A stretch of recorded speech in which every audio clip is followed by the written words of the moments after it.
sapa bapakmu? Mula kowe aja budhek banyu bening kahanan negara Ngastina. Kowe bali ora? Aku ora bakal bali. Tahu Nono Windolana ora bakal bali. Bajigur kowe ngecek aku kowe. Kowe ngecek kowe, ora ngecek. Wong gagape kok arep gleleng. Hah? Sawangan. Kartomarma, Surtayu. Kabeh mundur. Lah kok kowe wong ngomong ora cetha arep gleleng. Arep odor. Wasem. Durung tekan nggone wis dijebloke. Ayo, arep ngopo? Titi bantanganku kekakon titi tinju kekrek nyawamu. Ya. Kowe iso mateni Bagong bumi langit tangkepnya. Gak diantemnya. Dan iki ikhlas lahir batin, ora ikhlas sebab-babanya. Tak jajal wong gagap ki omongane piye? Antemane piye, guys? Gak omong, guys. Gak omong gak ngantem, guys. Kok omong klerak-kleru. Kelakon mati dening aku nyo. Diar kowe. Agene meng kaya ngono. Aku iku rino ketiban kambil tak kandhani. Dadi nameng antemamu ora sepire wae. Lok. Kowe rasa gleleng. Mula aku wis tak omong karo kowe to. Kowe iki nek gleleng senengane ora iso kaya ngono kuwi. Asem perang disambi golek laron. Kayane kaya eman-eman iki nek nggon aku wis tak campuri ndok. Kemanja banget. Ayo nana pancen kowe. Titik. Oh, mencok raiku barang to malah. Wah, walesen. Cici traksi. Aku walesen. Kepiye? Aku walesen kowe ora mundur, mungsuh Bagong tinjungake nyawamu kowe.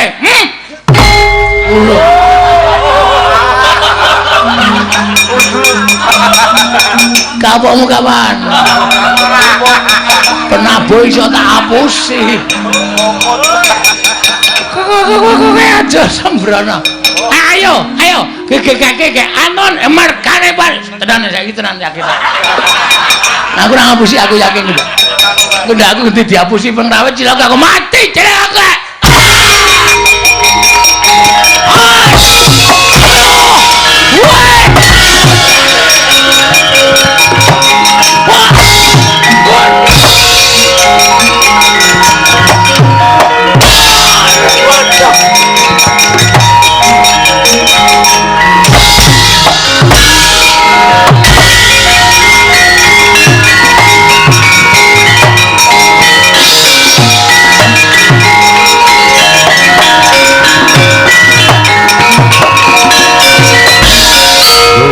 Mundur. Bagong ngamuk Dewangi Antasena. Kurawa bubar maut mundur. Mundur. Mundur.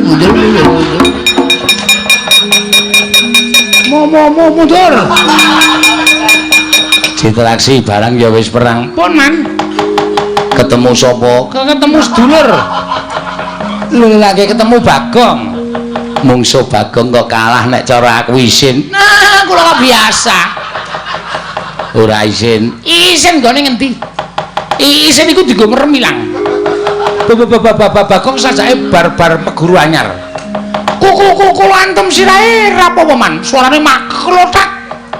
Kok kaya antem bathok klopo. Wonge ngletak. Sing ada memendonong matane.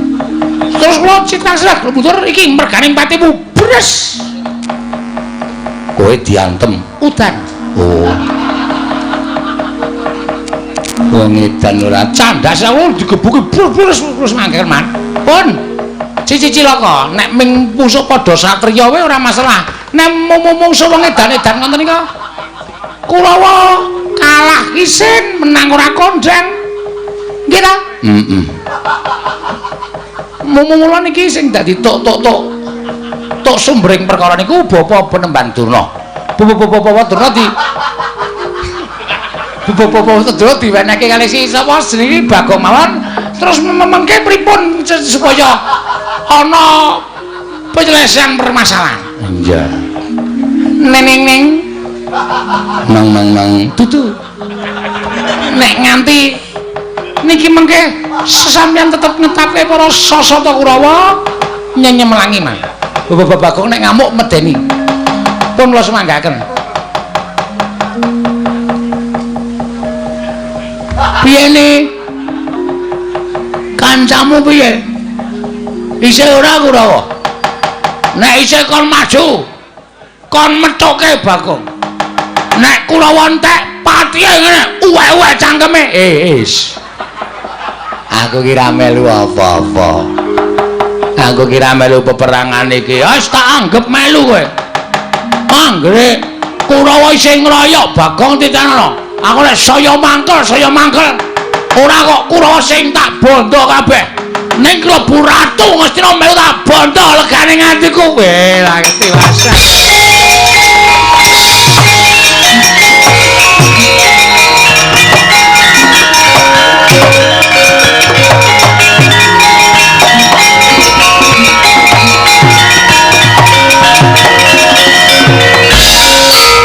Piye kok? Non piye? Ana iki sing disandra wau malah mlayu. Sapa? Durna. Lah ku ngoyak kowe dilarak karo Pak Dikartomarmo. Durna ora ana sing jaga. Mula Durna mlayu. Nek kudu kecekel kudu ditakoni teng pundi bapak kula. Nek ora iso kecekel ngrekoso. Arep takon sapa meneh ora takon Begawan Durna. Terus karemu sampean tanggung jawab iso nyekel Begawan Durna. Tak cekeli. Kowe ngoyak saka kene aku tak ambles kuwi tak methuke saka kono. Siap.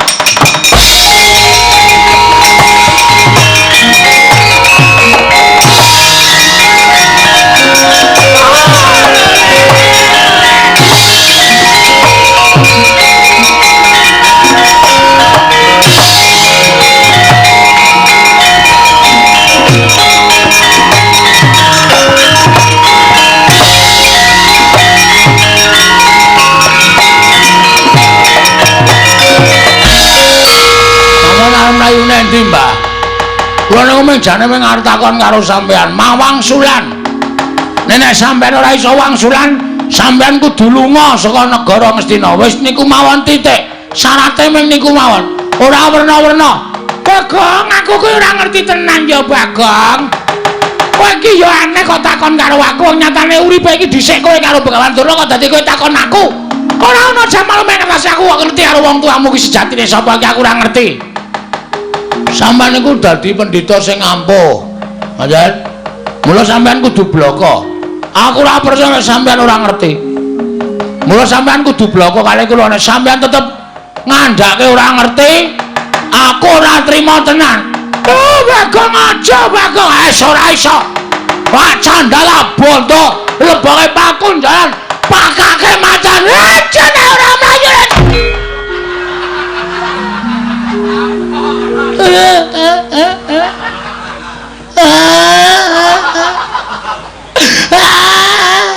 Ngopo, Mbah? Bagong, aku minta maaf. Aku njaluk ngapura. Aku ora iso ngandhake bapakmu, Bagong. Aku aja to pilara ya.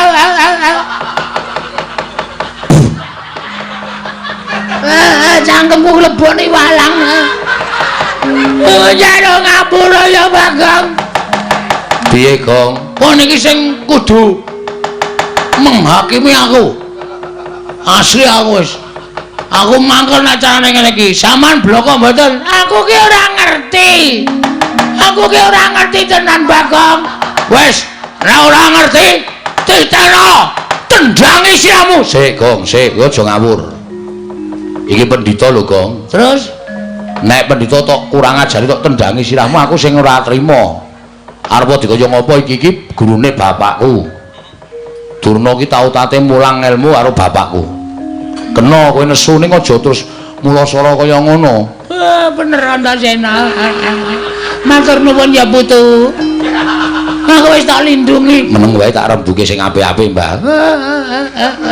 Iki lho cah bampung ngerti tata krama. Ora terus apenake dhewe. Terus ra entuk dijotosi ra entuk. Ora entuk. Kena kowe takon ngoyak kena ning aja nganti nibake tangan. Kowe jane melu ngendi ta kowe? Mulak-malik kowe no, seno. Ora positif kowe. Ora grape netrane ngono iki. Mau ngewangi aku saiki ngewangi Durna. Aku ngewangi Durna iki mergo Durna iki gurune bapakku. Nek kowe arep gendasi karo Begawan Durna aku ora ngiklaske. Kena kowe ngoyak nganggo rembug ning aja terus bengok-bengok kaya niki luwih kowe arep jembalani karo Bapak Durna Yang Durna. Aku ora ngiklaske. Iya, ketok gedhamu saiki. Ketok lorekmu kowe. Kowe ketok ngewangi aku nek jatine kowe ngemuli karo Begawan Durna. Ora masalah. Ora masalah. Kowe ngeman karo mbahmu ora masalah. Ning aku saiki iso nitik. Aten-atene Antasena kaya ngapa? Njaba karo jerone wis beda. Cangkemmu sing apik lho, Gong. Cangkemmu kowe lho. Wani karo aku. Meng perkara Durna lho iki. Meng perkara Kumbayana. Kok dadi awake dhewe nganti geger kaya ngene iki. Padahal mau sing ngakon kowe. Ndara Antasena kula kepengin takon teng pundi dununge bapak kula. Ayo tak terkira nek Durna. Takon Durna nek Durna ora iso ditakoni ra wangsulan jotosi wong loro. Mau omongane sapa ngono kuwi? Iki tak rekam ning HP lho. Lho. Isih tak rekam ning HP-ku. Aku saiki kowe nutupi karo Begawan Durna. Wes aku nek kowe jotosi Durna aku ora entuk. Aku arep nekat. Nek kowe nekat saiki wis beda perkarane. Beda perkarane? Ora aku ngewangi kowe, aku ngewangi Begawan Durna. Motar kowe. Motar kowe. Arep ngapa kowe? Oh, sepelekke ora. Arep kaya ngene iki akeh wong belani, akeh wong tresna. Mula saiki kowe arep ngapa? Kowe arep bondo arep Begawan Durna. Kowe arep ngrincong sikile Begawan Durna. Ayo, bandaran aku. Konangan putuku Antasena lebur tumpur tanpa dadi. Weh, gleleng iki saiki. Wah, suarane terus kaya nyewa sound system ya.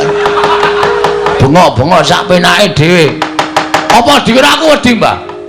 Dume sampean diwangi Ndara Antasena, aku wedi karo kowe. Gong, kena kandhane ora? Ora. Lho, ora basa. Ora basa ora apa kok. Wis nekat tenan ya. Mati nang ora wujute kok. Bangane bali doyak-oyak bang plecet. Wong modar nek kene mbok ya wis. Nek ngono wis ora kena tak kandhani. Ora, bakal ora kandhani. Antasena. Nek Bagong ora kena dikandhani. Pateni wae. Gunane apa diabdi jenenge Bagong? Oh, cangkeme elek ta iki. Cangkeme elek iki pendhita kaya ngono iki. Wah, lambene jan senengane nglincipi cara papak. Nglincipi perkara. Wis saiki keleren ora? Ora. Ning aja ngantemi Begawan Durna, tetep tak jotosi. Nek kowe jotosi Begawan Durna, mungsuhe aku. Aku ora wedi karo sapa. Nek wis kaya ngene iki aku wis nekat tenan. Nek ngono kowe wani tenan karo Antasena. Sing tak wedeni apamu? Iki mergane. Ayo, bangga tayo. Blok sak lit. Ma.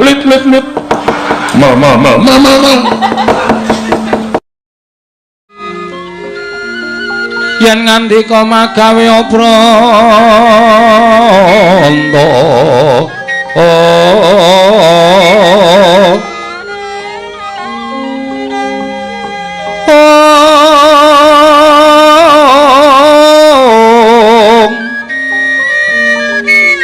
yen ngandika magawe opranta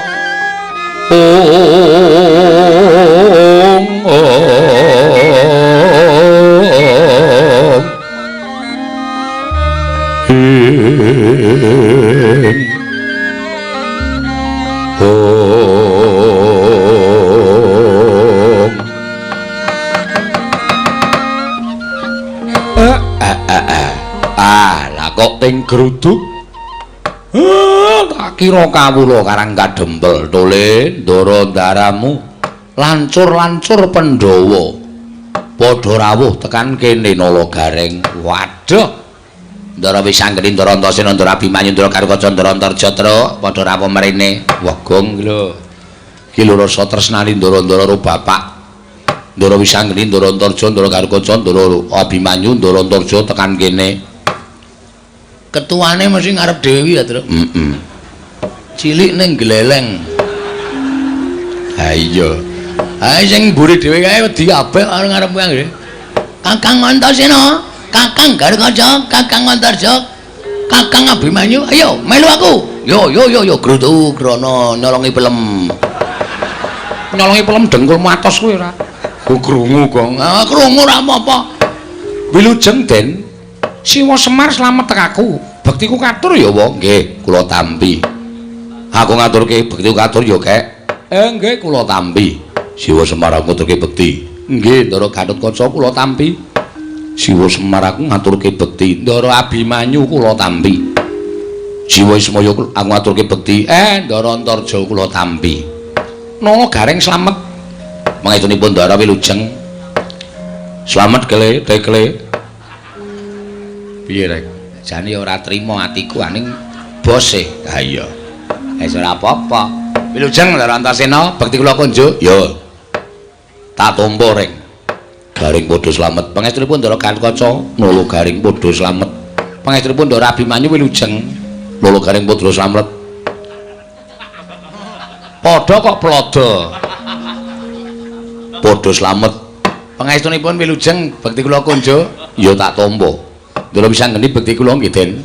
Petruk tak tampa pangestuku Tampanana ya Petruk nggih. Ndara Antasena ya terus tak tampa pangestuku Tampanana nggih. Ndara Gatotkaca ya Petruk pangestuku Tampanana nggih. Ndara Abimanyu iya Petruk pangestuku Tampanana. Ndara Antarja ya Petruk pangestuku Tampanana. Gendi kowe, Gong. Ndara kula idem. Lho. Kok ming idem kakean cangkem terus. Eman-eman sing nggo nyambut gawe terus e. Hawe iki rumah tamu swara kok dieman-eman. Ndara Wisanggeni, Ndara Antarja, Ndara Gatotkaca, Ndara Antasena, Ndara Abimanyu. Bekti kula kanca nggih, Den. Nggih, kula tampa. Wis. Ngawur ora. Pripun enten napa? Napa diutus Kang Rama? Napa enten wigati? Siwa Semar? Aku mung bakal nyatakake impen sing tak lakoni, Wa. Sampeyan ngimpi napa? Lho, sampeyan ngimpi napa, Ndra? Sampeyan ngimpi napa, Ndra? Dek kapan Den ngimpi? Mengko gek bareng kali kula. Kowe ngimpi apa? Isin ae, Ndra. Ngerti-ngerti ngelilir ya aku iki. Ora usah sok modo-modo ora. Ngimpi kok ora. Kakang Semar, mula aku nganti kadang-kadangku Kakang Antasena, Kakang Gatotkaca, Kakang Antarja karo Kakang Abimanyu Prapta ning Karang Kadempel, sayekti mung bakal njumbuhake impen sing tak lakoni, Wa.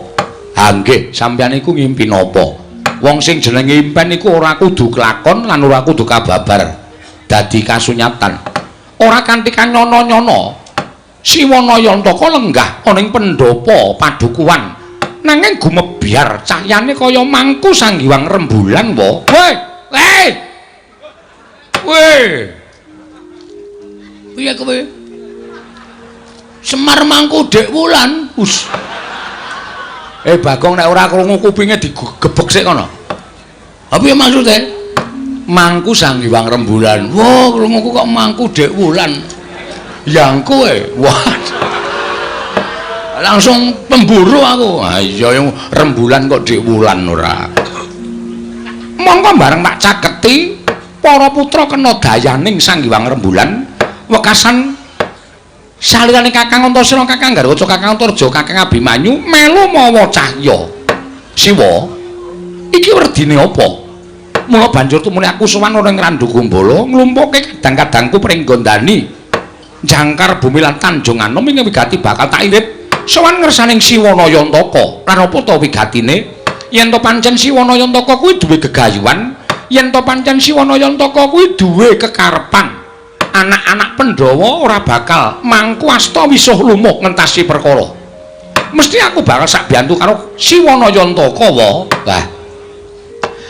Pancen bocah siji iki kena disebut wiji sejati ya iki, Petruk. Lah nggih. Wong aku lagi rasan-rasan. Lah kok dadi wis padha priksa. Lho. Siwanayantaka grenengan kaya ngono kuwi tegese Siwanayantaka bakal duwe karep. Kula niku rak mung kepengin bangun desa. Kula niku mung kepengin bangun desa ning syarate miturut wangsit sing kula tampa kok rada abot. Monggo anak-anak kula kongkon do ora sagu. Lho, Nala Gareng Petruk Bagong ora gelem dikongkon, mboten purun. Anak model apa kuwi aku tak takon. Ing ngatasé dikongkon karo bapakne kok ora mangkat kuwi. Lah nek cara aku rasa anak-anak wae, pateni wae ngopo? Waduh. Modar iki, Tru. Ha wong aku ya urung muni ora sago kok Pak Ming aku ngandhake nek sikil kuwi barasa murat. Nyatane do duwe alasan dhewe-dhewe. Bapak arep kongkon aku nanti, Pak. Sendika dawuh, Pak. Lho. Ming aku sing sendika, to, Pak? Ora. Oh, asem e. Ora kompak Semar karo aku kok plotroke kathoke. Aja, Gong. Ora kompak karo bapak arep diplotroke kathoke. Taboki bokonge mangkel aku. Ceplek-ceplek ngono kae. Kurang ajar. Mula yen pancen syarate kuwi aku entuk dikeparengake ngerti, mengko aja anak-anakmu nyeng budal golek syarat, aku ingin golek syarate supaya kalaksanan pambangunan ing desa Siwanayantaka. Lha niku ya gumun. Lah nek syarate kok dadak siji Sekar Wijaya Kesuma, loro Pustaka James Klimasada, telu Pusaka Mandura, loro cacahe Kyai Nenggala, Kyai Arugara. Kakang Antasena, piye? Piye Kakang? Adidum, rasa kuwatir. Aku karo kowe ning Darawati. Mengko nek Siwa Kresna ora maringake, sapa wah ajiare kabeh. Ora kasar kaya ngono kuwi. Lah Witena, mungsuhmu nek wani karo wong Darawati, Aman Setyaki lho. Aku ki ra wedi rumak cilik. Aku ki ra wedi, aku sapa-sapa ki ra wedi kok. Aku ora wedine karo wong sing sok nganggo training abang. Rungokno, Tru. Tru, rungake. Wah, metrentreng juan ora. Piye, kowe lagi ngerti nek Ndara Antasena iki wedine karo Suwanto. Ayo gamanmu ya apa? Weh, untukku wis ra ono kabeh. Takmut. Mesti risi. Heeh. Kuwi mengko didum. Lah terus sing ning Ngamarta kuwi dia pasrahke karo anak-anak sing ditresnani karo para wong Den Pandhawa. Sapa? Kakang Garca karo Abimanyu. Oh, Kakang Garca karo Kakang Abimanyu. Oh, iki rak anak emas. Wanggre suwang negara Ngamarta. Ngono. Pandhawa lilih kabeh. Kowe lah cocok. Lah terus sing ning Mandura Kakang Antarja. Ora ana kancane, ben dikancani Bagong. Kula mboten isa niku. Lah ngopo? Nek awake rada meriang e. Gong, ming ning Mandura kok. Wah, Mandura iki gawat e. Baladewa e, Tru. Nek nganti kok sowan mrono ajeng nyuwun ngambil Nenggala kali Alugara. Kepiye? Matane ra mlek.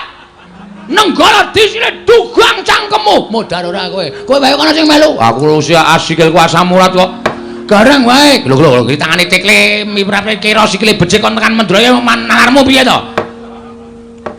Nganu mawon kula usul Ndara Antarja piyambak mawon. Nggih, Den. Kendel lho nika. Tenan luwane ndi dhewe wae wani nggih Den nggih. Ya saura-urane ana kanca, monggo kanca sing tak cocoki ming kowe Bagong. Waduh. Wis ngrekoso iki wis. Ngerti aku ora melu wayangan acarane ngene iki. Ya ora melu wayangan ya ditakokke wong kowe iki termasuk favorit e. Hah? Termasuk favorit. Nggo ngilangi lumut. Kae kaporit. Favorit ngono lho. Ah iya. Wis rasa disilaki kudu saguh. Lah nek ngoten kula mengkari manut mawon, Ndara. Rikat lampahing rata tanpa ndara. Pateng sukuning argaram kang tumingal.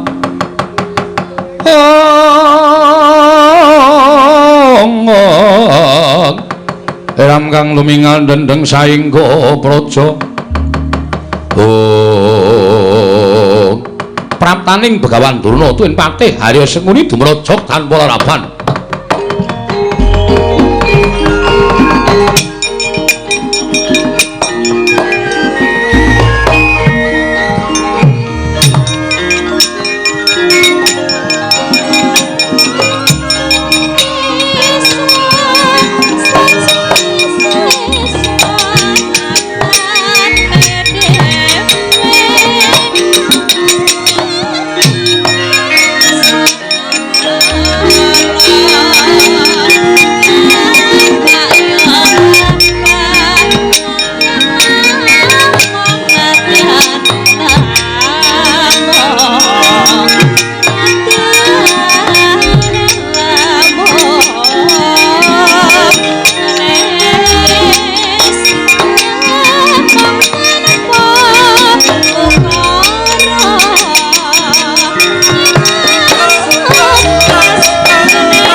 Lah kok Karang Kadempel dayoe ndlidir kaya ngene. Nala Gareng dalem, Pak. Sawise putra-putra Pandhawa iki kok kasepuhan sing rawuh. Lho, sapa iki? Sapa ya, Truk? Aku ora ketutupan bokonge Semar. Begawan Durna, kasepuhan, Gong, kasepuhan. Mayit. Lho. Mayit dengkulmu kuwi. Begawan Durna. Patih sengkune mau ketoke melu mlebu bareng weruh. Anak-anak Pandhawa komplit nang kene kok njur nglesot metu meneh. Sajake gila sajake. Sajake ayo. Wong ki nang ngras tumindak eleke mesti weruh kanan ki mesti wedi sik, Truk. Wis ben dibagekke karo bapak. Bagekno Pak rawuhe Begawan Durna. Nek ana apa-apa iki mumpung ana putra-putra Pandhawa mesti ora bakal wani tumindak piye-piye. Penemban wilujeng. Gandhok bleguduk suaru gembol Sumarante. Ya Semar, slamet tek aku. Pangestuku Tampanono ya Semar. Kula pundi nggo jimat. Penemban Durna bekti kula kunjuk. Nala Gareng tak tampa pangestuku Tampanono. Nun inggih, sanget anggen kawula muni dadosaken jimat. Bekti kula penemban. Oh iya Petruk tak tampa. Pangestuku Tampanono ya Petruk. Nggih, wilujeng. Bekti kula penemban. Oh iya Bagong. Pangestuku Tampanono ya Bagong. Nun inggih, sanget anggen kawula kok mboten nitih kuda. Hus. Ora tau numpak jaran. Oh nggih ampun. Ngapunten lho ming nyuwun prisa. Kowe takon ning sengkring ning ati. Nggih nyuwun ngapunten karang ya ming takon kok. Eyang Durna wilujeng. Wis anggeni slamet tek aku wis anggeni. Bektiku katur ya Eyang. Iya tak tampa cah bagus. Eyang Durna slamet rawuhe Eyang. Lho iki Antasena. Heeh. Slamet Antasena pangestuku Tampanono. Eyang Penemban bekti kula kunjuk. Iki kaya suarane Abimanyu. Kasinggihan mekaten. Bekti anu pangestuku Tampanono ya Abimanyu. Kula pundi nggo jimat Eyang. Bekti kula kunjuk Eyang. Iki kaya suarane Gatotkaca, Radyora Permana nggo mlebu ning padukuhan Karang Kadempel. Inggih, ingkang wayah ing pringgondani. Pangestuku Tampanono, Gatotkaca. Eyang bekti kula kunjuk. Lho, iki kaya suarane Antarja. Inggih. Pangestuku Tampanono. Kanjeng Eyang bekti kula kunjuk. Iki kaya suarane Irawan. Inggih, dasar kepara nyata. Pangestuku Tampanono Irawan. Inggih, Kanjeng Eyang kula bekti kula kunjuk. Iki kaya suarane Janaka. Inggih, bekti kula kunjuk Kanjeng Eyang. Tak tampa Janaka pangestuku Tampanono. Wah. Oh, cangkeme Bagong. Iki senengane bebeda kok, Gong. Seneng ya aku. Ayo pendhita gleleng ning mripate lamur.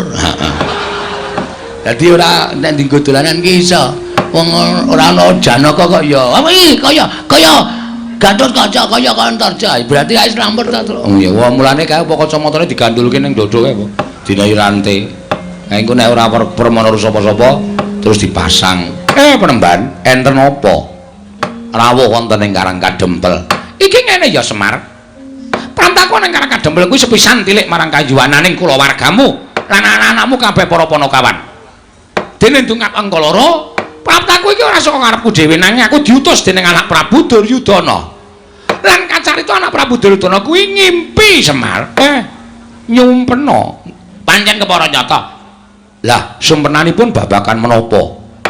Nalika semana anak Prabu Duryudana paring dawuh kalawan aku yen to 7 dina iki kepungkur mau ngimpi ketemu karo kowe jroning pangumpen nalika semana gumebyar cahyamu mawa teja mongko nalika kowe lungguh katon banget yen to kowe nembe mangku Sang Hyang Rembulan nalika semana kowe paring dawuh kalawan anak Prabu Duryudana sinuwun monggo kula aturi ngasta rembulan menika Sang Hyang Candra menika wonten negari Ngastina menika dados sarana tentrem ayem rukun lan saya nginggahaken derajat pangantipun sinuwun Prabu Duryudana gregah wungu saka nindra anak Prabu Ngastina tumuli dawuh karo aku supaya suwana ning Karang Kadempel ingkang wigati Semar ora ana kejaba mung dina samengko aku kadhawuhan supaya mboyong marang kowe nang Negara Ngastina lan kowe kudu iso njlentrehake apa ingkang diparingake marang Prabu Duryudana apa ingkang mbok caosake marang Ratu Ngastina.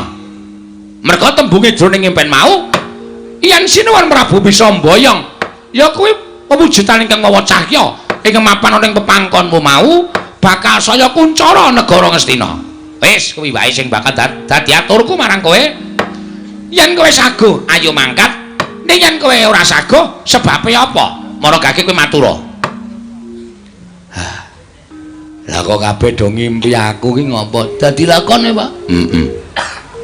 Semar bangun desa. Ah iya. Wis diwangsuli wae. Bapak kersane piye? Nek kersa ya mangkat. Nek ora kersa omong karo Begawan Durna kuwi. Ora gelem rono, no. Alasane apa-apa? Amboyenmu kumat apa piye? Bapak iya amben. Nek lungguh dadak masangi krikil. Dipas-paske. Ngomong, Pak. Ha engko nek Begawan Durna nesu perkara aku ora gelem neng Ngastina. Lho. Ha iki ana nom-noman pendhawa iki nggo ngapa? Teng pendanang iki. Gus. Kowe iki kok karo bendarane kok Ndara Antasena ana, Ndara Gatotkaca ana, Ndara Antarja ana. Namung kon Jatasi Durna sago nggih, Den? Hah? Sing tetek ta? Rasa ora ndirasa kepenak. Sago ta Ndara Antasena? Ya nek Eyang Durna salah tur ora kena dikandhani, nek tumrap aku hukume Antasena ki sapa sing salah tur ngeyel, wajibe dijotosi. Kusik. Perkara iki aku ora bakal ngeyel. Perkara iki aku ora bakal mel. Ning aku mung kepengin ngerti Semar kuwi gelem sowan ning Ngastina apa ora? Nek gelem ayo tak boyong. Nek ora sebabe apa? Ming kuwi tok aku ora bakal ngeyel. Nuwun sewu. Kula niki lagi arep duwe gawe. Loh, ngapa? Mecah sirahe Bagong apa piye? Bagong. Arep dipecah sirahmu. Wah, pecahe sik to. Iya. Ora ngawur nino. Sang arep kok ora ngapa-ngapa diwarai. Wah, geceke sirahe. Urung ana masalah kok. Gawe masalah, Pak? Oh iya. Kok bapak kok ya manut ki piye iki? Kok ya oh iya. Sing ngomong sapa iki mau? Bagong. Tak kira Ndara Wisanggeni. Ah, beda. Wisanggeni cilik kok. Aku gedhe kok. Beda no. Nek aku gedhe nek ditemesok tambah gedhe kok. Nuwun sewu, kula niku nedeng gadah damel. Loh, kowe duwe gawe apa? Kula kepengin bangun desa. Mula nem-neman Pandhawa sami rawuh wonten mriki, lancur-lancur Pandhawa sami rawuh wonten ing papan mriki mergi kula kepengin bangun desa. Mujudake desa ingkang kebak karukunan, kabagyan, katentreman lan nampi berkahing Wang Mahanasa. Mongko syarate nggih pinten-pinten syarat sing kula ajeng kula gayuh. Nek nganti desa niki kula tinggal, napa sing kula jangka ora bakal kasembadan. Semar. Pripun? Kowe iki tekan Ngastina ming sedhela, ngono? Tekan Ngastina ming sedhela, ming matur ngesanipun anak Prabu Duryudana. Sinuwun kawontenanipun kados mekaten, menika wujudipun mekaten, menika wujudipun kados mekaten lan naminipun mekaten. Mergi menapa panjenengan ngimpi ing mekaten menika jalaran tegesipun artosipun mekaten. Meng kowe cukup ngono wis rampung, kowe njaluk bayar pira? Nggon ngomong kuwi njaluk bayar pira? Dijoli dhuwit pira kaya omong. Aja meng yutan, yen perlu miliar. Aja meng miliar, yen perlu triliun. Kuwi kok bakal diparingi dening anak Prabu Duryudana. Nek kowe nampa dhuwit saka negara Ngastina, uripmu ora kaya ngene iki, iso nggo bangun pendopo, iso nggo bangun teras, kowe iso tuku kendaraan. Manganmu sebentino ora ming sego jagung ning beras raja lele, nek kurang enak ya raja kutuk. Kowe kok iso nglakon kabeh tak kandhani, iso nglakon kabeh Paton. Kowe gelem tedak ana negara Ngastina, kowe gelem sowan ana Ngastina. Nanging nek ora gelem sowan ana negara Ngastina, Semar, ora jeneng aku ngancam lho. Ora jeneng aku ngancam. Ning apa kelakon aku rudo peksa karo kowe? Nuwun sewu. Napa sampean mboten menggalih? Enten riki kathah lancur-lancur Pandhawa sing saguh mbelani kalian Semar. Oh, kowe ngendelke bocah-bocah iki. Kowe ngendelke nom-noman iki. Kowe ora melek apa Semar? Iki meng putu-putuku, iki meng putu-putuku. Selagine bapak-bapakne wae do wedi karo aku, do gila karo Begawan Durna. Lah kok aku meng tok gegiro karo putu-putuku dhewe, karo anak-anak Pandhawa. Apa bakep nek aku wis ora anak Pandhawa iki aku wedi karo kowe? Oh, aku ora bakal gila karo kowe Semar. Nek kowe ora gelem, kowe tak rudha paripeksa Nayantaka.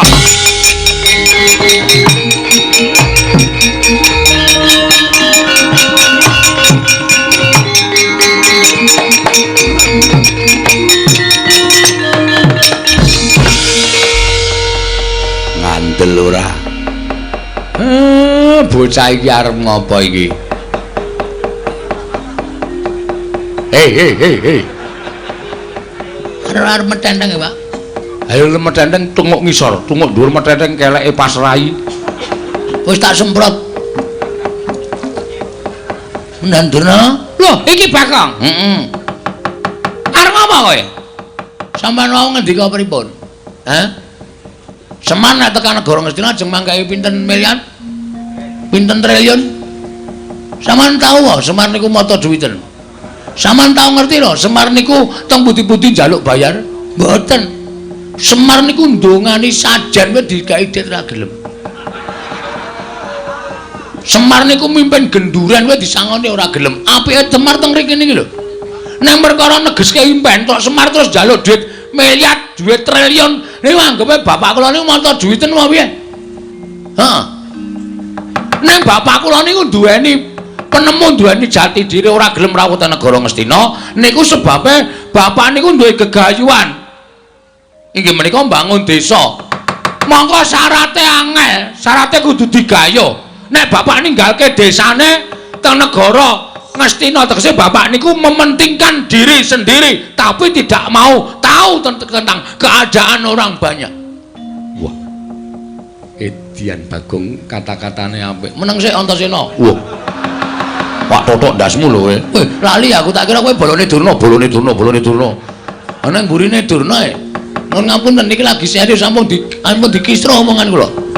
Lho, terus sampean kok dadi nek pancen kowe ora gelem tak boyo marang negara Ngastina, kowe tak ruda paripeksa. Bapak ngendika, napa sampean mboten wedi niki enten lancur Pandhawa. Anak-anak Pandhawa. Selagine bapakne anak-anak Pandhawa wedi karo aku, apa meneh bayi-bayi, putu-putuku, anak-anak Pandhawa. Aku ora wedi. Nun sewu lho, mulutmu harimaumu. Kowe nek omong nganggo dipikir, ngoten. Nek ngendika nganggo dipikir aja waton ngendika sak penake dhewe. Nek sampean ngendika sak penake dhewe, ngrekoso urip sampean teng Karang Kadempel. Terus kowe arep ngapa? Kula mewakili bapak mboten ajeng tindak teng negara Ngastina. Lho, piye? Tegese kowe wani karo Begawan Durna. Lho, piye ta cah iki? Posisi ngene iki mboten ateges kula wedi. Kula wani sekecap padha sakecap karo sampean niku merga kula wani Penembar. Ora kok kula perkara wedi. Kowe wani merga kene ana anak-anak Pandhawa. Lho, mbok kandha bali. Ijen padha ijen karo sampean. Nganti sampean iso menang karo aku. Meguru karo wis 20 taun. Gong. Kuwi rapisan-rapindo mesti gawe masalah kaya ngono. Gong. Wah, apa itu? Mbok wis mundur kuwi perkarane bapak kok. Santai wae to. Kowe goblok piye? Ha iki nek ora digawe masalah terus piye mengko bar limbukan bubar. Nganggo utek ngomong ora. Kene iki ya karo mikir padake. Terus kok bar limbukan kilang-kilang arep ngopo iki? Wah, tenan dijaluk nah dite. Ha iya.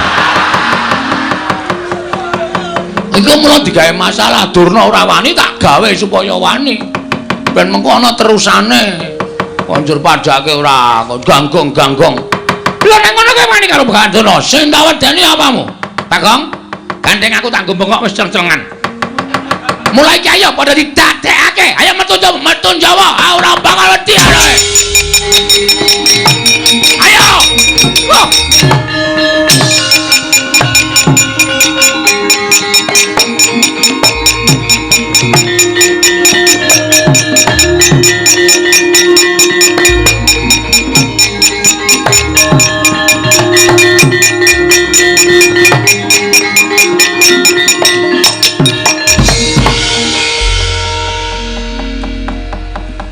Ana tetembungan jagung bakarane. Endi? Lho kok endi? Ana, Pak. Sak ngertiku mung sate kambing. Wah, wis cilaka tenan. Kok cilaka piye? Durna wani. Ayo tandangi. Kowe wis wani nantang Begawan Durna kuwi ana tembungan jagung bakarane tanggung perkarane. Saya tak takon karo Ndara Wisanggeni. Kowe arep takon apa, Bagong? Sampeyan mau rawuh mriki nak pun sendika mbelani bapak to? Bantu karo bapakmu ora mbilani. Lah saiki nek pancen bantu niku sampean kudu sagung ngundurke Kurawa. Kusik. Aku mbantu le bangun lho, ora ana mbantu perkara liyane. Biar ora. Nek Siwa Semar bangun desa aku mbantu, nek perkara liyane kon ngundurke Kurawa kuwi aku ora ana perkara karo pepundhenku Kurawa. Ya ora masalah wong aku ora tau weruh kowe perang kok. Kowe kisane meng modal lambe. Ya maju kaya inspektur rasane. Darantasena Apa, Gong? sampean bantu kali Semar to. Bantu mesti. Nek bantu mbok tulung Kurawa diundurke. Aku yo mung bantu ling bangun desa ora perkara kok tekan kene ora niat gelut. Aku usirku ndelok jagat iki supaya tentrem, ayem ora ana regejegan. Terus fungsine kula nantang Durna niku mau. Lho, sing nantang sapa? Kula. Kok sing temandang aku. Nek wani nantang wani nandangi. Ya, ora masalah. Oke. Kita wis do pidak jempol iki kita.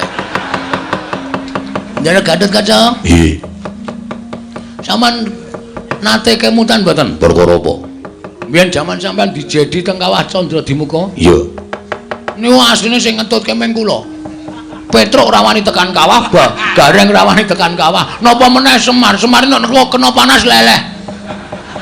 Sing tekan pinggiring kawah ngenteni Ndara Gatut Kaca jedul saka kawah niku meng kula. Apa mbiyen aku akon? Nggih mboten. Ora kewajibanmu to? Nggih.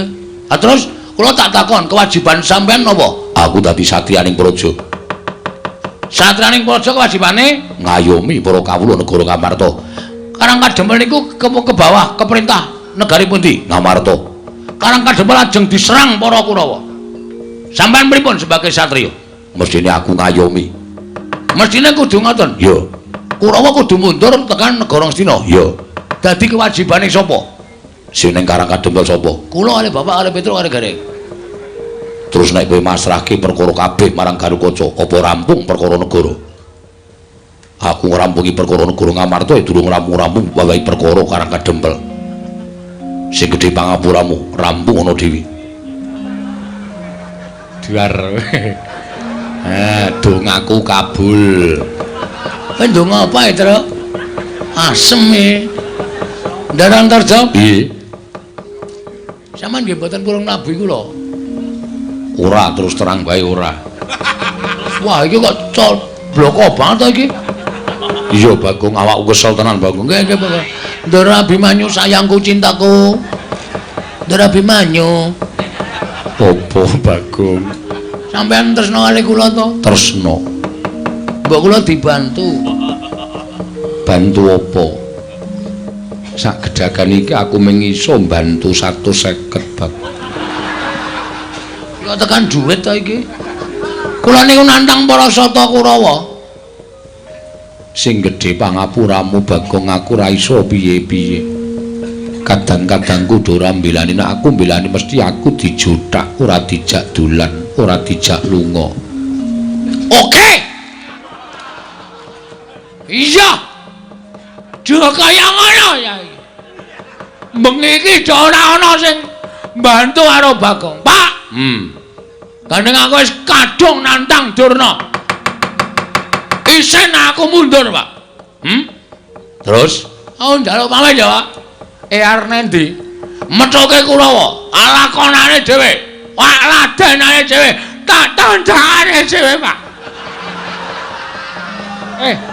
Kok njewewek cangkeme? Ora ngematke ya cangkemku ki sariawan. Oh. Nek ngomong sero lara Pak. Menjawab apa ya, Pak? yo sing ati-ati. Nek kowe mati kowe dadi kusuma bangsa. Matimu bakal dipendhem ning taman makam pahlawan. Anjuk bathine apa? Mati wis ra iso urip meneh kok. Ya Pak, nyuwun pamit ya. Yo sing ati-ati. Petruk, kowe tega tenan karo aku? Aku lagi males, Gong. Lakonono dhewe. Nah aku mati lho, Truk. Yo mati awakmu dhewe kok aku bingung. Aku senengane glelekmu ora jamak-jamak. Nek ketanggur kene iki men tok rasake dhewe. Reng, Apa? nah aku mati Aku ora nyaur utangmu. Ora nyaur apa-apa tak ikhlaske, Gong. Edan. Aku ngimpi apa to ya bengi iki? Oh dadi kaya ngene kae, Pak. Nyuwun pamit. Begawan Durna Kurawa. Iki Raden Minajingga. Ingkang sagung ngendarat karo Esa Kurawa menyang dhewe.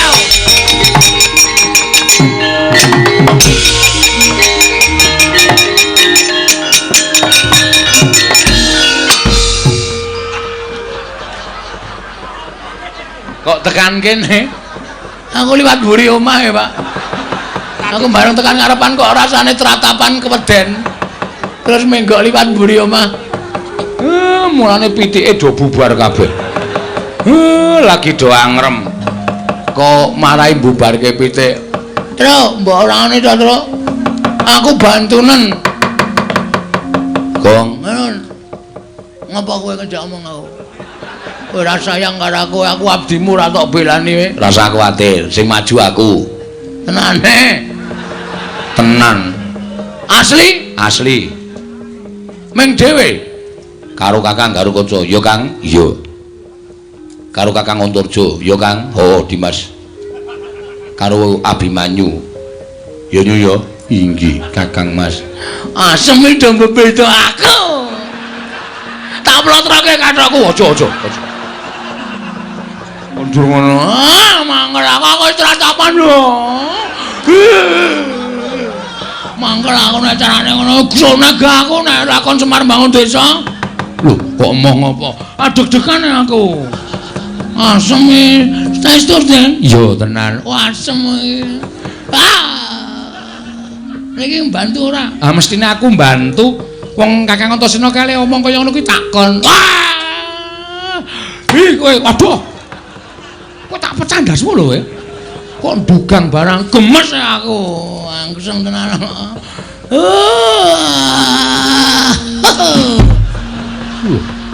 Unjon kelit barang ora. Saking senengku. Gak metu njaba enggak. Sampeyan metu njaba metu ndero. Ya ayo nek ngono metu njaba. Karo aku bulane do seneng metu njaba ora masalah. Wah tak cocoki ndase Bagong omongane. Kowe ngapa? Kowe iki nek ngene iki asosiasimu sing elek, pikiranmu sing jorok, goblok kowe. Ora iso mencerna kata-kata kowe. Oh, petok. Kowe jenes, aku sengit karo kowe kok kaya wong-wong kaya kowe pikirane elek kaya ngene. Delok limboke terus pikirane elek kae porno kae, susune mencetot ngono kae. Kuwi sing basa iki pikirane sing nonton. Wong kuwi keindahan kok. Ora, kowe menungsa ya ana wis sengit aku. Nggih, Jan nggih? Iya. Kamu tuh gak? Iya. Ndara Bimanyu? Iya, Bagong aja kuwatir tak belani. Ndara Garukaca? Iya, Bagong aja kuwatir tak belani.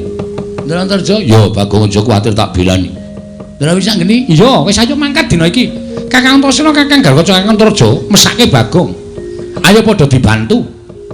Nek kira-kira mengko kowe kalah karo Kurawa, ya wis ben ditandangi Bagong. Iki omong apa meneh? Macem-macem ora ya nganti rampung. Iya, nganti rampung ya.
sangyaning Prawadyabala mandekata lawan pindhi pasor tambur miang suling pepandhen dalutek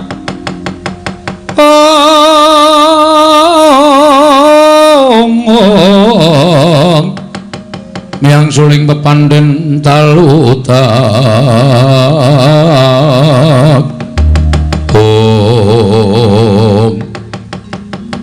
Dek Pate pripun Kakang Duna lah kok dadi sampeyan nyelingker ora melu sowan wonten ing Karang Kadempel nggih kula merga weruh anak-anak Pandhawa niku ati kula ora penak sarsir mula tumuli kula luwung medal saking Karang Kadempel pripun Kakang Duna entuk gawe napa mboten oh pancen Boyong Semar niku ora gampang nggih niki wau nganti kula gegeran karo Bagong oh lah terus enten mriku Bagong nantang kali kula mula terus kula jak metu jaba ning pancen bocah ora gelem metu jaba niki kula ngerti nek Bagong niku janjane mingetapake para anak-anak Pandhawa sing nalika semanten pun prapta wonten Karang Kadempel lah terus ampun nganti napa gegayuhan anak Prabu Duryudana menika gagar wigar oh ngaten lajeng diketapake para Sata Kurawa oh nggih ngestakaken dawuh Ken Boyong Semar sapa sing dadi palang kudu disingkirake Pate oh nggih Dursasana lho oh wis krungu ngendikaning Kakang Prembanduna nggih lajeng paringipun Kurawa diketapake ya aja nganti ana ingkang cicir sapa ing palange karepe Kakang Durung Boyong nglawan Semar singkirna ya Dursasana nggih ngestaken dawuh wae ayo ora ketang kelungsu nek melu padha budal iso ae kula diraken Kakang Mas Moha Mas diraken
mungguing ajurit kepapak bawatnya bentar bawatnya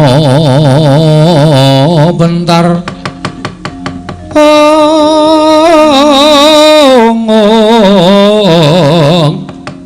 kepapaknya mungguing alogo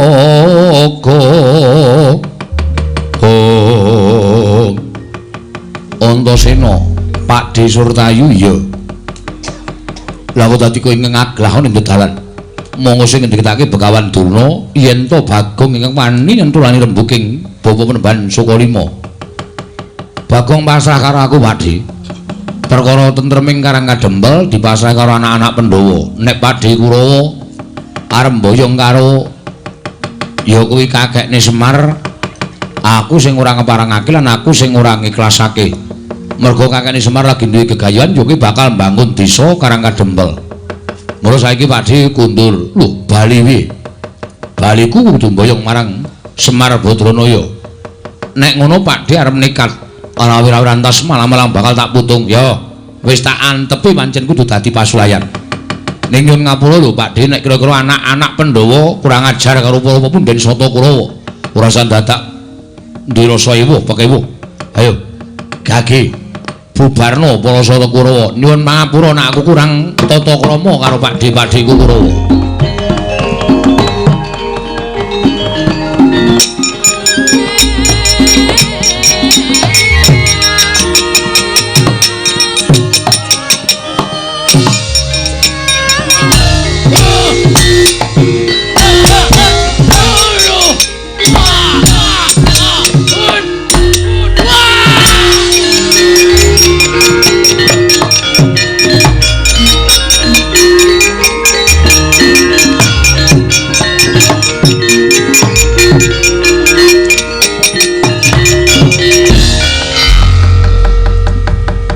Mundur man. Para putra Pandhawa ingkang jagi dhateng Semar. Menawi kula kaliyan paman tetep badhe maju, menika mangke malah kirang-kirang bejanipun wonten kurban. Kula semanggaken. Kose-kose, sertayu wonten dawuh. Mungsamu sapa? Antasena man. Weh, lah ora pati nduga men. Tenan to wis tak bedhene anak-anak Pandhawa mesti melu ngayomi karo Semar. Mundur-mundur. Iya.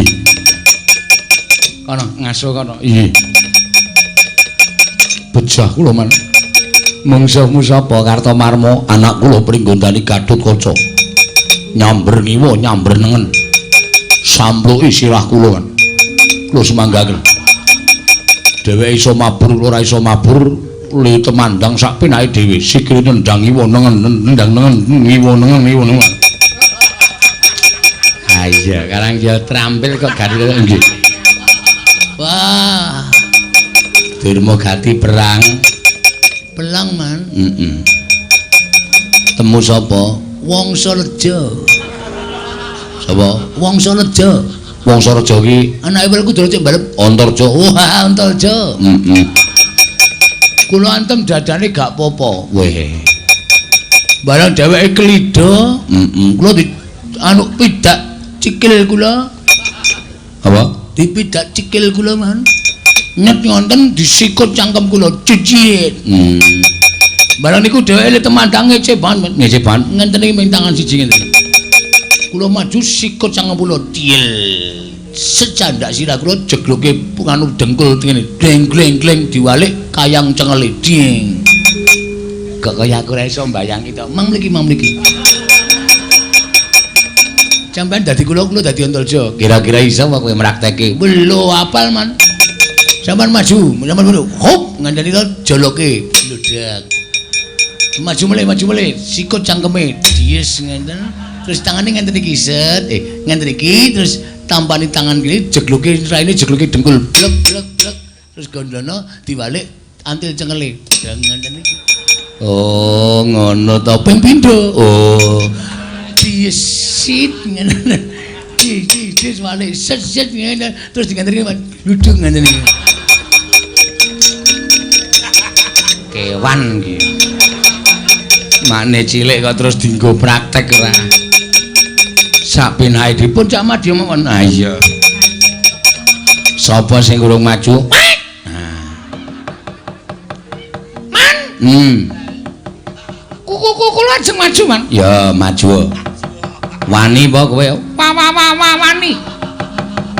Momong suwe to, Man? Mung suwe akeh. Wedan. Sapa wae? Antarja, Antasena, Gatotkaca sing ketok Abimanyu ya ana. Karo Panakawan. Wah, lata. Gugu karepe dhewe. Arep mungsuh sapa? Kuku kula niku wong tuwa. Nenek iso Antasena, Antarja, Gatotkaca, kuku kula dukumba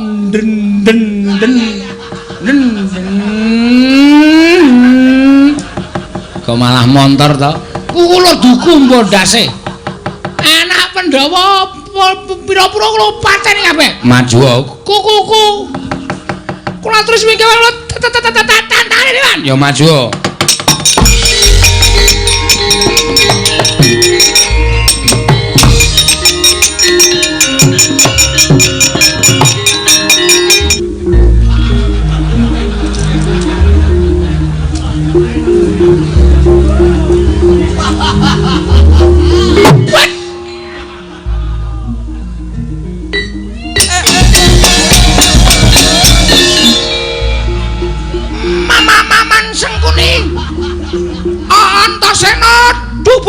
gugur.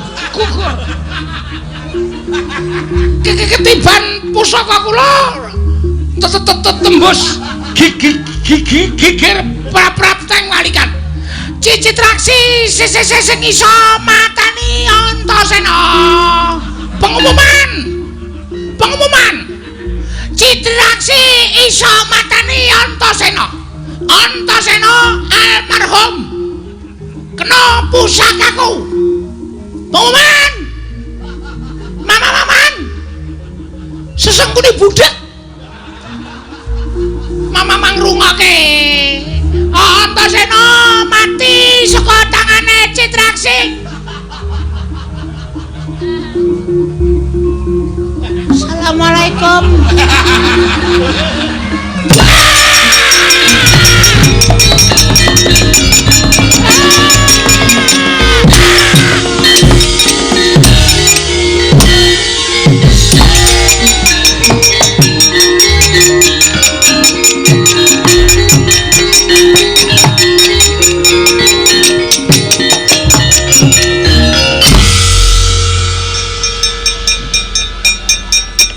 Modar.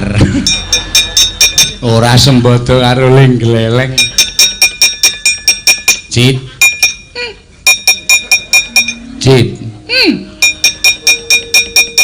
Piye mau bengak-bengok pengumuman apa ya, Cit?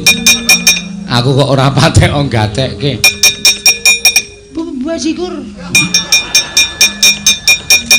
Waduh. Kok lambene ngemu getih kaya ngono? Meman. Sampean weruh. Sampean weruh. Kuku kula mateng. Maju. Heeh. Nggawa pusaka. Weh. Pusaka tinggalane putu kula. Piye to cah iki? Tinggalane mbahmu. Mbah kula. Pusaka kula tumpake teng gendhewa. Pusaka kula mbet. Iya. Kula culke kebat kaya kilat. Keset kaya silet. Katet. Cul. Kena dadane Antasena. Oh, Kula joget seneng banget. Nantun jeng. ketoke kendangane ora ngono iki, Mas. Kuku kula wis lali. Ha iya. Nantang pokoke kula seneng banget. Sampeyan krungu kula bunga-bunga. Krungu. Pengumuman Antasena mati. Kena pusakaku. Terus Bareng kuku kula balik. Niku tangane Antasena codap nyekel gulu kula cek. Terus kowe? Kuku kula wis njaluk ngapura karo sing kuwasa. Lah sebabe Ra urung mati. ha iya. Jojo nganggo jemparing trai kula kan. Jlier. Kuku kula kejek-kejek. Dene candhane kula jreng dumbulke sabetke sayake prol. Tiba Teng sound control. oh. Apa? Sound control. Terus teng mriki niku. Oh, ayo mulane ora sok aleman. Urung kuwi nek nganti ketemu Panakawan apa ora hancur lebur awakmu. Mula aku iso omong karo kowe ta. Aja sok wani karo Antasena. Antasena kuwi mung digdaya. Nek nganti kowe wani, padha karo kowe wani karo malaikat. Nek wani karo Antasena, aku ra iso omong kowe ayo mundur, kok kowe dadak maju, cah goblok. Man ada apa ya, Man? Ana apa kok kaya keweden? Di. Madhep rene. Waduh. Teruske ora? Ora wis. Kowe ngawur. Ngawur piye? Sing tak nggo nyocoki cangkemku apa? Ayo panahmu to. Lah kuwi salah. Nek kowe arep ngentemi karo aku arep nyocoki panah iki nggo panahmu dhewe ora. Ora njaluk panahku. Apa panahmu ngenengi karo aku kok? Mau kena tenan ora? Ora. Sedrata kaya kena. Tak kempit. Edan ran. Aku iki goblok-gobloke wong. Amin dikempit kok bungae ra jamak-jamak. Walah, kok kaya rumah saku kaya rasane padha e. Susune nek ngempet ora mendelik-mendelik. Saedan. Pak Deku Kurawa iki janjane lucu-lucu lho. Meng kok pakartine aku ra seneng. Aku seneng pakartine lu tak uripi ning kasatriyan tak nggo hiburan saben dina. Apa padake ngoningon? Manik pejajalan ora? Kok metune arep wani po? Lho, lu meng genahke. Ora arep wani. Ngopo maneh? Karo to wani demen modar apa? Ayo ta? Wis kono mundur. Mundur. Bali. Patih Sengkuni ora gelem bali jotosi wae tadi. Hah? Piye? Patih Sengkuni ora gelem bali jotosi wae. Iki serius. Aku soalnya dendam. Tak tese wae. Waduh. Guayane kaya cah nom tak tese. Ya tak bali. Sapa nek iki ya Kurawa sing kira-kira iso gawe seneng. Iso nggo tombo kesel iki sapa nek? Wis ra ono to. Oh, Antasena. Ora minggat dibancu domane dadi apa ibarate?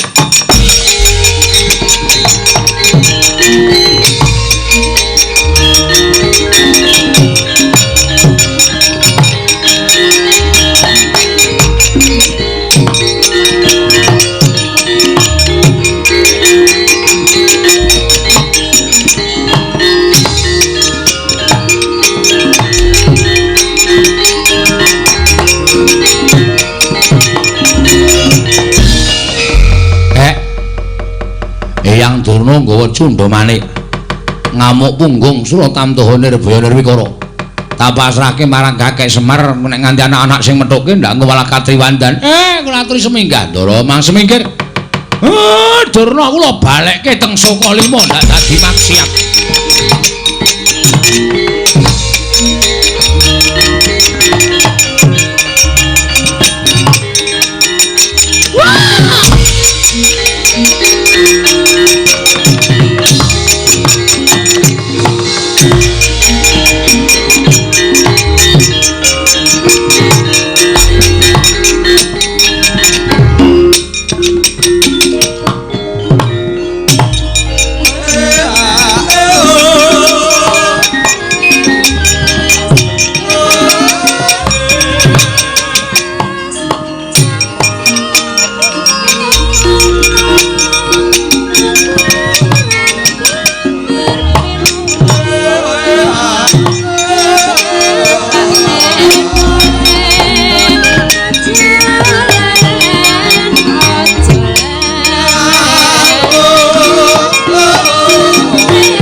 Marikoten prayitna semuriris eka balik titi yoni gandayani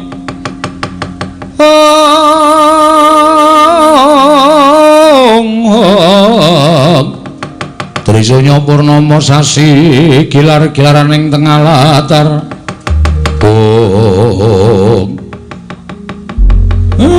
pun katon padhang kahanan Karang Kadempel ya kek lah niki kula njaluk kesaguhan sing pun menate mangendikake sing endi sing sampeyan iso ngrawuhake napa dadi syarat srana nggih kula bangun Karang Kadempel ya nek pancen ngono aku njaluk pamit aku tak nganti adhiku wis anggeni sowan Siwa Ndhurawati nembung Sekar Cangkuk Wijayamulya nggih menika malah prayogi Siwa Semaraku nyuwun pamit tak nganti adhiku Abimanyu.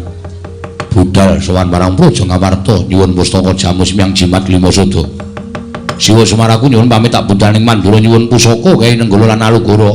Matur nuwun, matur nuwun. Nek pun kelakon mang mlumpuk teng Karang Kadempel, ning nek wonten apa-napane sampeyan kudu iso gawe cara aja nganti gawe kapitunane ingkang rama sedayanipun. Ning sing wigati pusaka saged rawuh wonten Karang Kadempel. Njaluk pangestu ya, Kek. Nggih ngatos-atos. Siwa Semar nyuwun pangestu. Nggih, Den. Ya, Siwa Semar nyuwun pangestu. Muga-muga kesenggadan penjangka kula, Ndara.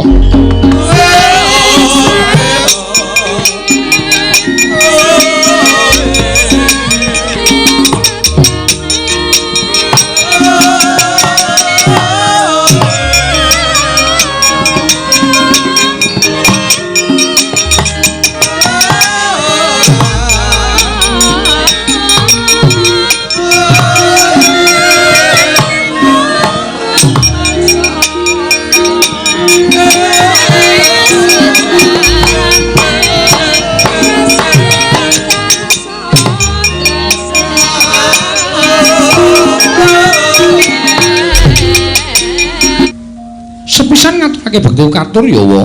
Ya wis anggene dak tampa. Dene ndungkap ing ngangka loro. Patakone negara Ndarawati sowan kersaning Kanjeng Ndarawati mau sayekti ora kok para Pandhawa ingkang utusan. Nanging aku pancen diutus nanging dudu punden Pandhawa ora ana li kejaba mung Siwa Semar Badranaya. Lho, Kakang Semar iya wa. Lah wigatine apa? Dene Kakang Semar utusan nglawan Ratmajaku sakarone marata gage matur ingkang tetela. Ngene ya wa. Nalika semono aku kuwi ngimpi. Jroning pasemenan mau aku weruh Kakang utawa Siwa Semar Badranaya mangku Sang Hyang Candra sumorot cahyane.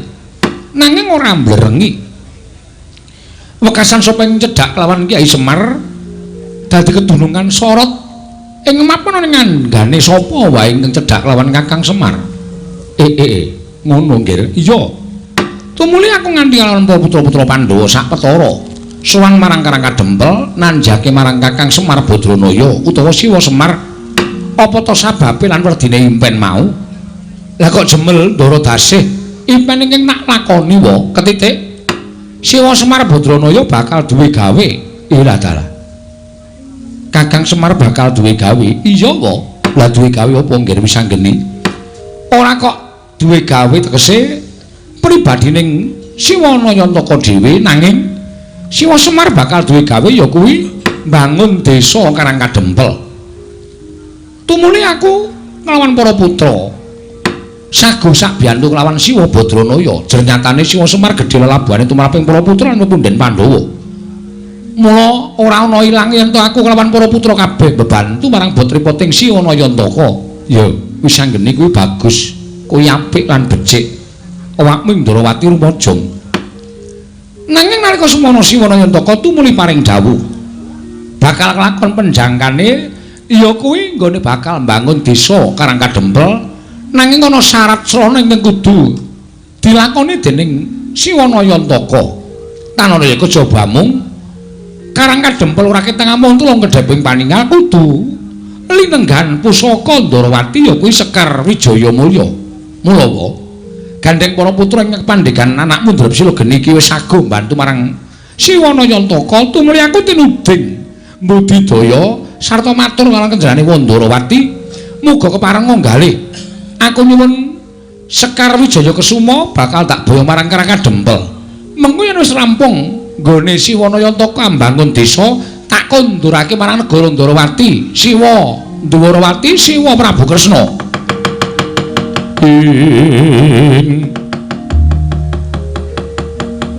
Tukaya yasini pecoco bang mawinga wangis kumejot padoning latri netra kocak ngondarandir.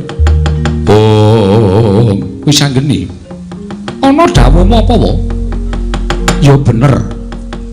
Kakang Semar kuwi pancen pengayomaning para Pandhawa. Kakang Semar kuwi pancen ingkang ngomong anak-anak Pandhawa. Mula ora jenengane yen to wis anggene tumuli anyaguhi dituwongkon dening Kakang Semar supaya nyuwun ngampil pustaka Jamus utawa nyuwun ngampil Sekar Wijaya Kesuma. Nanging kowe kudu eling, nggih. Semar kuwi namung derajate ngaceplik. Semar kuwi mung Panakawan. Semar kuwi mung batur saumpamane. Lah kok dadi kebangetan nggone ngasorake marang Ratu Ndarawati. Apa dianggep Sekar Wijaya Mulya kuwi wujude pusaka ingkang loro saudon telu saurupan. Tegese dudu pusaka ingkang ampuh.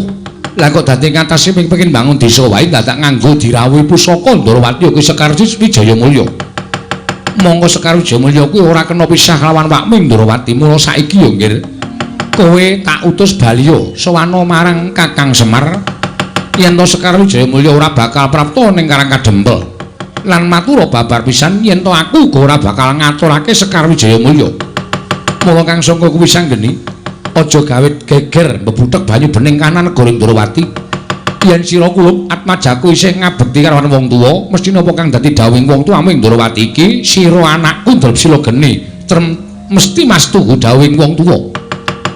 Mula Kang Sangka kuwi sanggeni matur marang Kakang Semar golek srana liyane wae. Sak liyane Sekar Wijaya Mulya.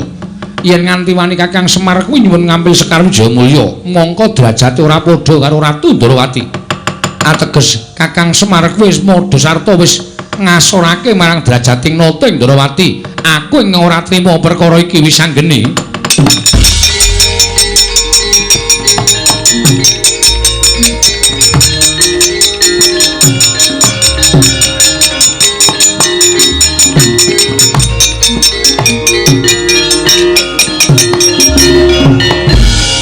Nuwun sewu ya, Dik.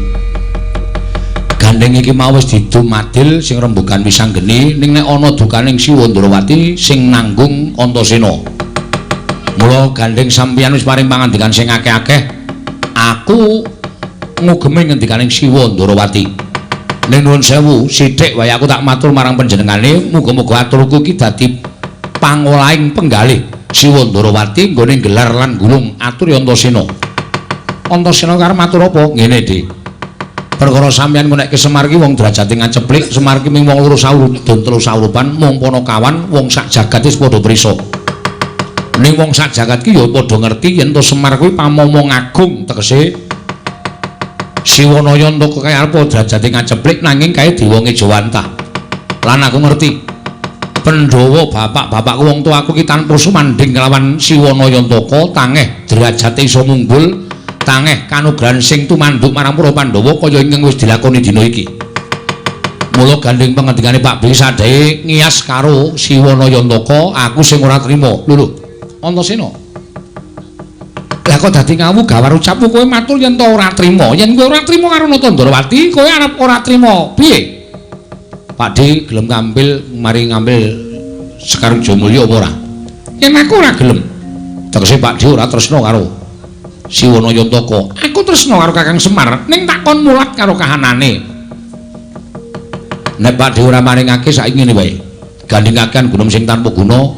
Nek kira-kira sampeyan tak tantang jotosan piye? Lho. Kowe aja edan lho kowe. Aku ki wakmu, aku ora peduli.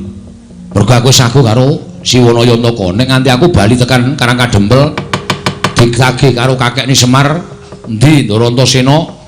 Sekar Jomulya aku ora iso ngaturake isinku tanpa upama. Mula tinimbang aku isin karo mati itu marang Antasena, aku luwung milih mati. Dadi upama aku tak nantang karo sampean aku kalah, aku ora apa-apa. Tekaning pati tak lakoni nggonku labuh karo kakekne Semar. Kuwi lha edan iki ora edan, iki tenanan. Lah kok dadi kaya ngono ucapmu? Mola. Yen ngono kok jeneng anak ingkang ora ngabekti karo wong tuwa. Aku ngabekti karo sampeyan. Nek sampeyan ngregani karo kakekne Semar. Nek sampeyan ora ngregani karo kakekne Semar, nggowe tau apa aku ngabekti karo Nata Ndrawati.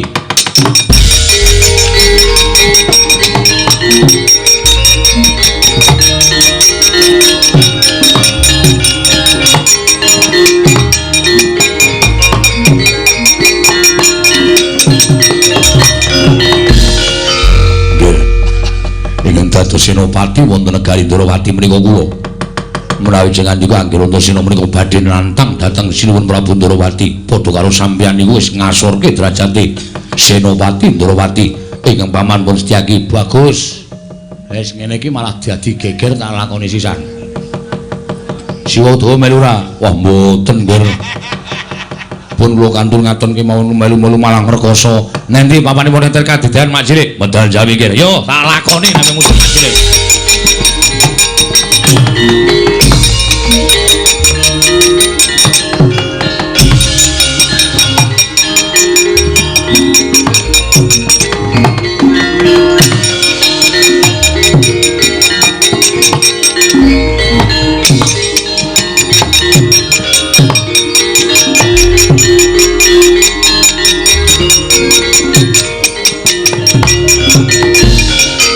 Jenenge kemanen Kang nek kaya ngono kuwi. Lah piye? Lah kok dadi iki malah dadi gegeran iki piye? Paman Setyaki iki pepunden. Lah kok dadi tok tantang metu njaba? Ah jengkel aku kowe iki omongan ora rampung-rampung kok. Aku nek omongan rampung-rampung ki rasane kaya gemes kae lho. Wis ngene iki siji-sijine cara supaya aku iso mboyong Sekar Jomulya. Lah iki mengko nek nganti Siwa Ndrawati ki wadul karo bapakmu coba. Werkudara Antasena wani karo aku gawe rusak Ndrawati, wani karo amane Garbaruji. Wah, ora usah ditiroke. Wagu nyerake. Antos idak upamane ngono piye yo? Ora kriwekan dadi grojokan Gogya dadi angsan to? Lah terus piye aku nanut kowe? Kowe meneng wae. Sekar Jamus Kusuma tak colonge jarane. Wis manut aku.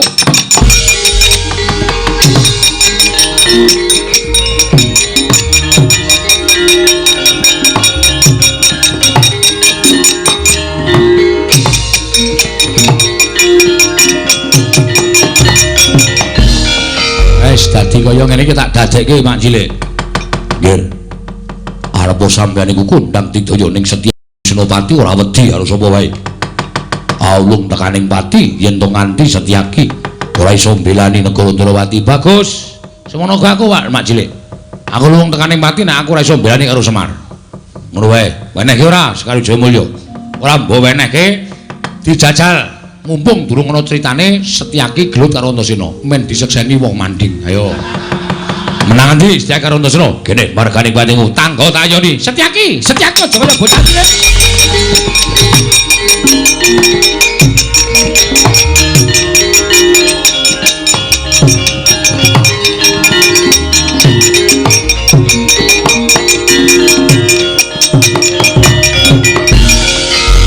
Ora ngawur to. Setyaki iki wong tuwa. Inggih, nanging kula ngreksa dhateng asma panjenengan. Ning kudune ora nuruti marang bal-baling nepsu kaya ngono. Antasena ya ngono. Lah kowe iki mbelani Semar iki kowe entuk apa to tak takon aku. Lah kok dadi kowe wani karo wakmu Ndrawati? Nganti tok labuh kowe wani karo makmu cilik. Garba ruji, kowe entuk apa coba aku tak takon karo kowe. Iki kok nek nganti gegeran upama Antasena gelut karo Setyaki nek nganti Werkudara ngerti mesti mbelani anake. Kowe engko diajar karo Werkudara. Kowe Prabu mbelani kalian kula. Lah, rak kriwikan dadi grojokan to. Terus aku mungsuh Werkudara. Ayo. Ha coba nek mungsuh Werkudara apa aku kira-kira menang apa piye? Nah, berarti ki ngene iki nek urut-urutane ateges aku sing menang. Ah, mboten saged. Ora iso coba apa piye? Monggo. Wis to. Walah kendel kabeh. Lah kok ora iso delekke kaya ngono iki karepe piye? Aku mau carane kaya ngono iki.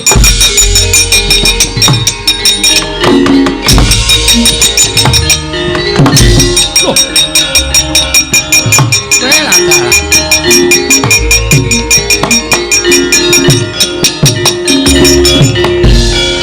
Wong edan tenan. Pancen wong loro ki wong dugal kewarisan tenan. Setyaki wonten dawuh.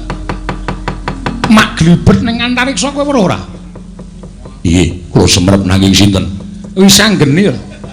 Lah wong Sekar Jayakusuma ki tak lenggahke ning pagedhongan pusaka lah kok bocah kok. Wo lah eling-eling anake Janaka sing gerang senane nyolongi wong wedok. Sing cilik ya pinter nyolong pusaka. Setyaki wonten dawuh tunggune negara. Aku tak weruh kaya ngapa to karepe Semar iki kaya ngapa kaya ngono.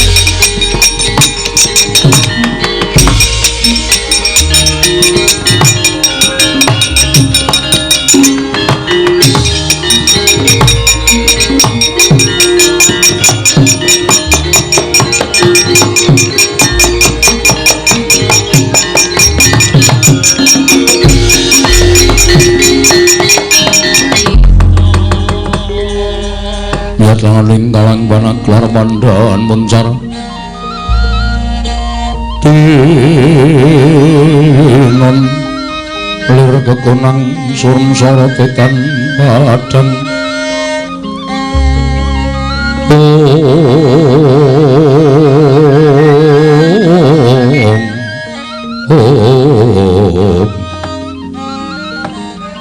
Yayi Janaka wonten timbalan Koko Prabu Werkudara usawetara dadi penggalianing pun ngakang pendak-pendak Pandhawa mlumpuk ning Praja Ngamarta.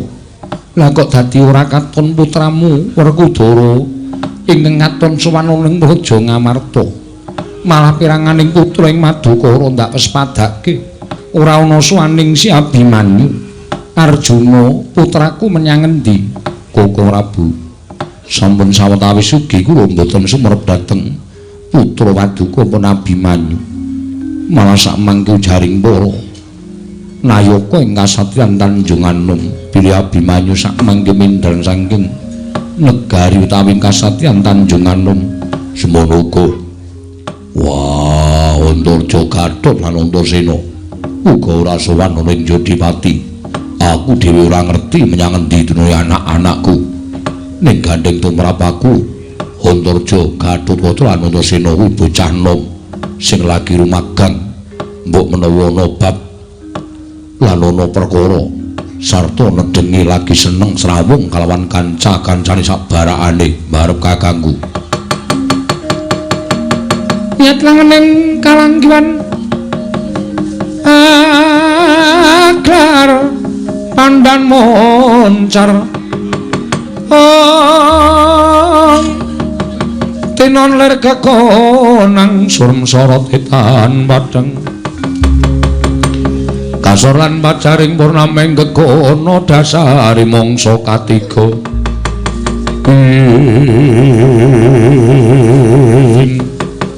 dereng ngantos paripesame Mbawacana kasarusaning Raden Abimanyu sumawana Raden Gatotkaca dumraja tanpa lalapan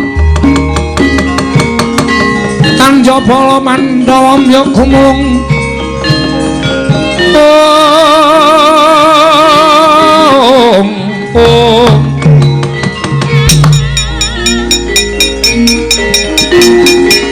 mangung sireng sata Kurawa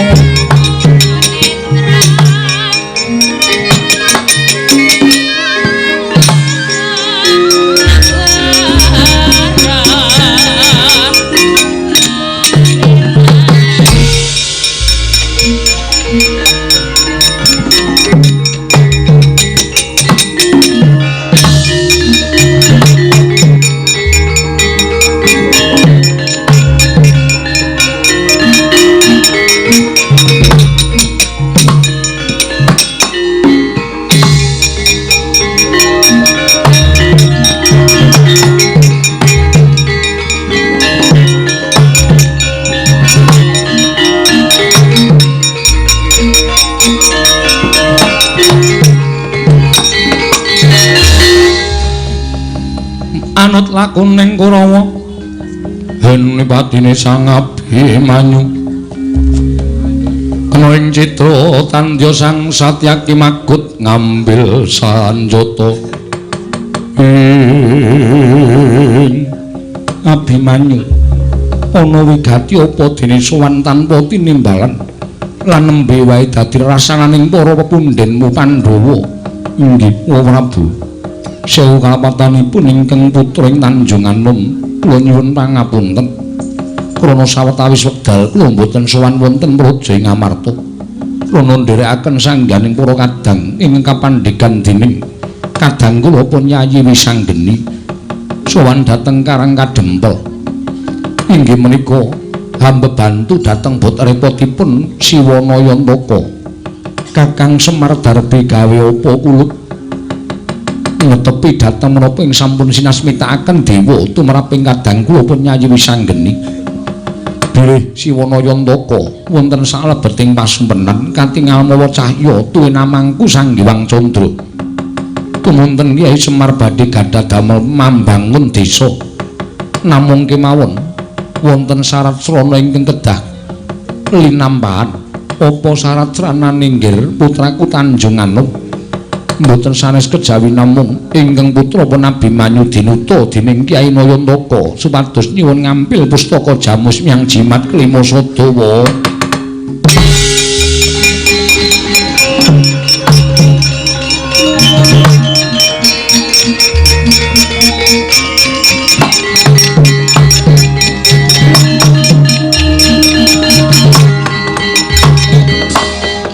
Abimanyu kula wonten paring adhawuh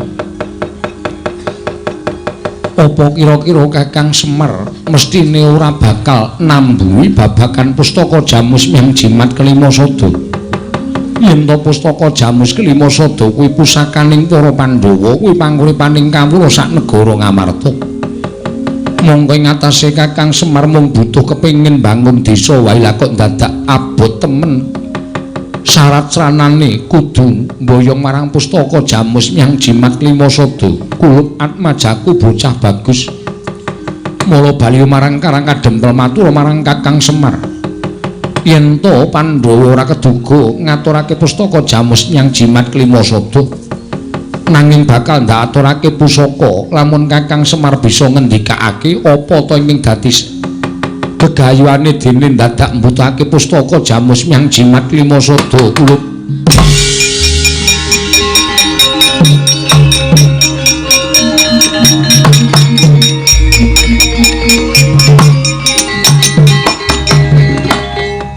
Mapunten Bu. Haripaksa ingkang putra ing mringgondani kemunjatun sawadya Kanjeng Prabu. Monggo kula sampun kebacut prasetya dhateng Siwana Yantaka. Menawi ngantos Gatotkaca mboten kedugi mboyong pustaka Jamus Klimasada. Sakmangke badhe tetel kasatriyan kula dene kula sampun sumpah prasetya parandiri mboten saged linampat. Mrenging saking menika kepareng mboten kepareng kula badhe nyuwun pustaka Jamus Klimasada. Upami mboten dipun parengaken dinten samangke haluwung para Pandhawa mboten ngakeni ingkang putra minangka dados putraning para Pandhawa. Nanging menawi paduka maringaken saestu ngaturaken panuwun ingkang tanpa pepindhan wonten.